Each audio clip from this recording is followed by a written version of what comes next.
వాళ్ళు ఈ శ్లోకం తప్పులు చదవకుండా ధారణ చేసి అమ్మవారి పాదం మీద కొద్దిగా కుంకం వేసి ఈ శ్లోకం చదివి నమస్కారం చేస్తే భర్త దీర్ఘాయుష్మంతుడై చక్కగా పుత్రపౌత్రాదులను చూసి 3 తరాలు చూసి ఆయన ఒడిలో తలపెట్టుకుని తన శరీరం విడిచిపెట్టగలిగిన భాగ్యాన్ని పొందుతుంది. పసుపు కుంకాలతో 10 కాలం ఉంటుందంటారు.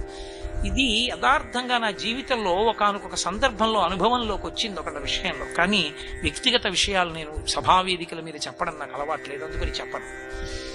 అంత గొప్ప శ్లోకం. అందులో శంకరులు అంటారు,